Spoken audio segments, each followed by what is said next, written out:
If you enjoy our reading, can you please share with your friends and your families?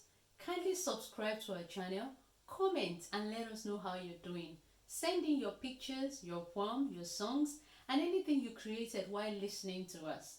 We'd love to exchange your creative ideas with us and we'll work together as a community. Kindly subscribe once again. Hi everyone, it's Big J here. Today we're going to be singing a song from Ghana in the Twi language. The song is about your head, your shoulders, your knees and your toes. Does that sound familiar? Because it does to me. But before we start singing, we need to know how to say the words in this language. So first of all, we have how to say your head. Your head is mati. Right, okay. Second is your shoulders. Mabati. Okay. Third is your knee. Mekotodwe. And last of all are your feet or your toes, which is mananso. Okay, are we ready to start singing? 1, 2, 1, 2, 3, go. Mati, mebeti, mekotodwe mananso meti, mebeti, mekotodwe mananso meti, mebeti, mekotodwe mananso menya, manye mekedao. Meti, mebeti, mekotodwe mananso meti, mebeti, mekotodwe mananso meti, mebeti, mekotodwe mananso menya, manye mekedao. Well done! I hope you sang along. Right, now we're going to go and read. Bye! Hi, kids. I hope you enjoyed this song Big J sang. Today I'm reading a book called Once Upon a Time in Ghana. The story I'm reading is called The Princess and the Dog. Listen to the story. So let the story begin. The story falls upon the princess. It falls upon the princess. The story falls upon the dog. It falls upon the dog. I have never met them, and you certainly never met them. But once upon a time, there was a celebrated royal family known throughout the land and beyond. Why were they well known? Well, it was all because of the great beauty of their one and only child, the royal princess. Her flawless complexion, her sparkling eyes, her silken hair, her melodious voice, and perfectly proportioned body was the stuff of dreams, and yet she was real. She real? I need to think about that. Or was she? Certainly, her parents believed she was, and so too did the many suitors who came seeking her hand in marriage. For they came young and old, tall and short, fat and thin, rich and poor, intelligent and not so intelligent. In our eagerness to praise her beauty, we have forgotten her most foremost attribute, her willingness to do everything her parents wished her to do without a murmur of protest. The day dawned, however, when our flawless hero refused to cooperate with her parents. What was the issue? It was indeed the choice of a husband. Why, she asked herself, should her parents choose a man to whom she would be attached for the rest of her life? She simply would not allow them to do so, and in the end, after many anguished hours, the king and queen relented and waited to see just who their daughter would select for their marriage partner. Would it be a prince from a rival kingdom? Would it be a prince from an impoverished family? Would it be a prince from a far distant land who would take her away so that they would never see their precious daughter again? Impossible as it may seem, this beautiful girl chose the dog. Yes, indeed, the very dog who had come begging her to marry him. At this, not only her parents, but the whole land was thrown into disbelief, consternation and fury. Well, would she have married the dog?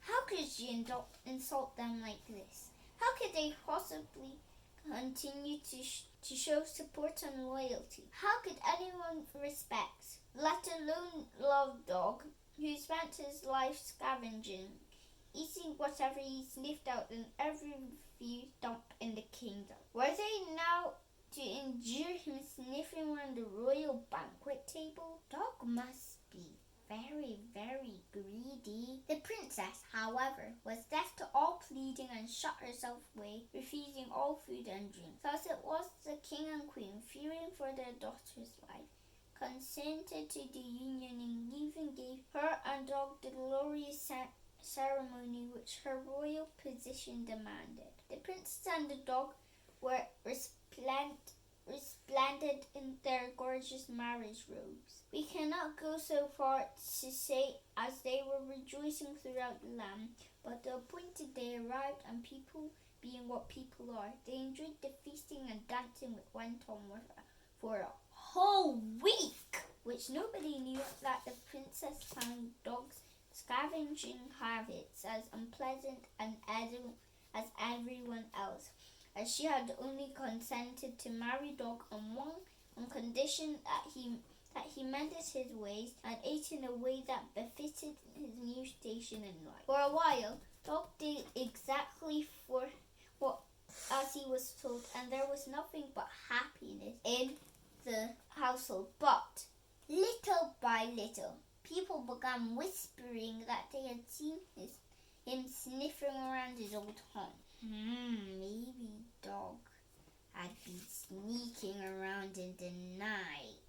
Is it true that you have been searching for fruits in all the fruits for I have forbidden you to go? Asked the princess. Dog could not deny it, as he knew that there had been too many sightings for him to even think of concealing the truth. But why does it matter? That it doesn't mean that I love you any the less. The atmosphere in the house became more and more strained as the princess realized she was powerless to stop her husband amusing his old ways. Unable to bear the disgrace and humiliation any longer, the princess took her own life. The once happy couple had one friend and one friend only, and so it was he, Black Ant, who tried to comfort Dog in his grief, and who agreed to accompany him as he went to break the dreadful news to the king and queen. As they journeyed, they sang a song which hoped would be heard as they approached the palace.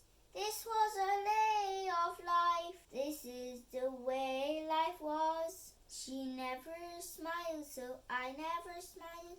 This was our way of life. One day I smiled at my wife, but she didn't smile at me. My wife ran away, so I ran away. This is what happened one day. She left and killed herself.